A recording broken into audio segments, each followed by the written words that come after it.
Само неколку дена по смртниот случај со велосипедист на мостот Гоце Делчев, Европскиот извештај потврдува дека безбедноста на сообраќајот во Скопје не е на потребното ниво, односно дека Скопје нема план за одржлива урбана мобилност.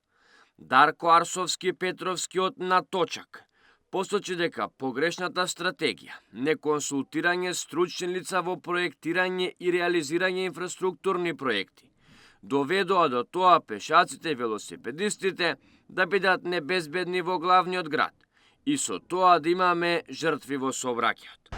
Ова е уште еден од многуте трагични сообраќајни случаи во Македонија. Во една недела имавме 3 загубени животи во сообраќај, кои што две беа надвор од Скопје и еден беше во Скопје. Македонија, за жал, има тенденција на раст на жртви во сообраќајот, посебно кај смртни последици. Според Европска унија, каде што тоа стагнира или се навалува, ќе нас има постојан раст. Очигледно е зашто се шират булевари, се падат експресни патишта кои што не се по европски стандарди. Луѓето кои што возат по тие патеки и патишта не знаат како се движат, бидејќи едните возат пребрзо, другите не знаат како кајната патека, што е лево, што е десно, не се почитуваат стандардите при изведбата, и затоа луѓето кои што ги користат тие патеки не знаат како да ги користат. За жал, ова уште една жртва во сообраќајот на велосипед, мислам да беше пред неколку години, но секојдневно имаме многу жртви кои што се последици физички и трауми кои што се психички на луѓето, кои што ги приморуваат повеќе не само за велосипед, ниту пак пеш, туку да одат само со коли, кои што па знаеме како влијае тоа на загревањето на воздухот и на предизвикување на нови жртви поради тие коли на улиците. Мостот Гоце Делчев и пешачкиот премин на истиот е исклучително проблематичен и се наоѓа во средина во која што воопшто не е безбедна, вели Дарко Арсовски Петровски. Пешачкиот премин нема соодветна велосипедска патега, а поврзува две велосипедски патеки. Истото според законските правилници е задолжително. Така, кога се случува сообраќаен судир на некоја локација, земјите кои што имаат визија нула, за нула жртви во сообраќајот, се собираат сите инженери, проектанти, полиција да видат кои биле причините што дошло до тој сообраќајен судир. Например, ајде погледнеме одоколу тука.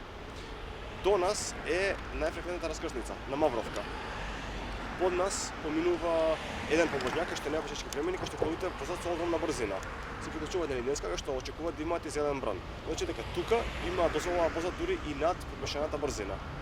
Понатаму, оваа патека поврзува, нови пешачки премин поврзува велосипедски патеки. Тоа значи дека треба да има на него црвена лента, велосипедска лента која што возите може да возат велосипедистите да возат по него.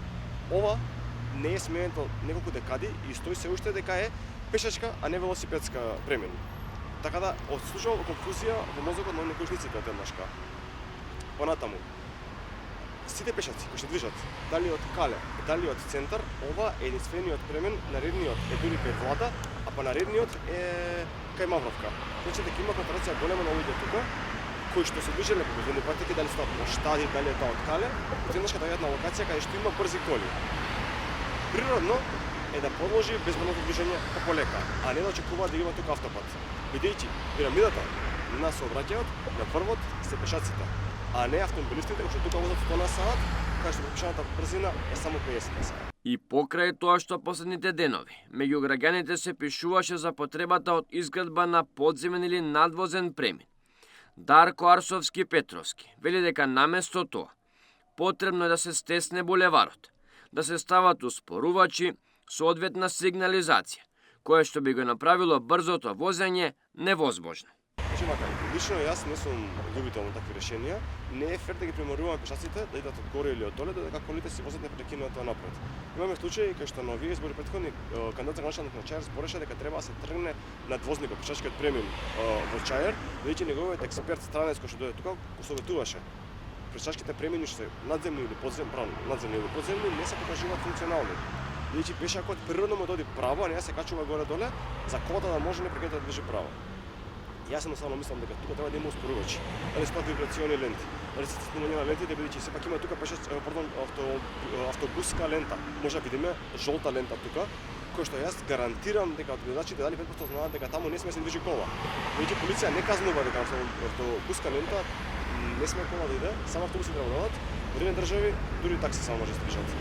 Но ние имаме тука 3,5 метарски ширина која што во европски земји се проектира за движење 120 км на час. Во градка што 56 дозволено. Значи потреба се стеклени ленти. Потоа да има успорувачи, ставено на претпречките премини. Таму нормално сигнализација, дали е тоа осветлување, дали е тоа знаци. За да може автомобилистот да нема храброст, да нема елан да вози тука толку брзо и да прегазува пешаци и велосипедисти. Новата градска администрација мора да го врати координативното тело за велосипедски сообраќај. Постачуваатот на точак. Градот е во ужасна состојба и мора да инвестира во нови велопатеки, во подобрување на постоечките, но и поставување соодветна сигнализација, анализирање и решавање на критичните точки низ градот, посочува Арсовски Петровски. Сега има огромна одговорност на одреден началник. Наследи град кој што сите знаеме дека во хотешна состојба, дали е тоа самото движење, дали е тоа според индикаторите како бројка на жртви во сообраќајот, полоше не било никош сега. Што има огромна одговорност, среќа е дека има и знаење, веќе година да началник, за разлика од началничка, тој веќе има еден мандат во една општина. Град Скопје во претходните 2 мандати, не овој последниот, имаше координативно тело за велосипедски сообраќај, каде што не имавме столча, што беше одличен случај бидејќи двама началници од спротивни политички партии го продолжија тоа, што е во македонска политичка историја нешто невидено да продолжува. Прво што направи тој треба е да ги собере повторно тоа сите сектори во градот.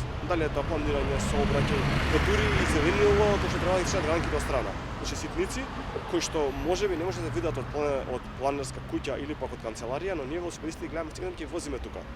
Значи прва работа е ваѓање повторно на координативното тело за велосипедски сообраќај, а понатаму имаше ветено во неговата кампања визија 0 за множително сообраќајот. Секоја локација кај што имало судир, сообраќајка, не дај Боже смртен случај, целосно преиспитување на таа локација. Не само страна на градот, од малите општини. Ова тука се пешачки кои што се движат од општина центар, горе и доле. Кажа претходно, МВР, планирате кој што го правеле ова. Седнуваат на маса, разговараат што предизвика тука да има сообраќајка.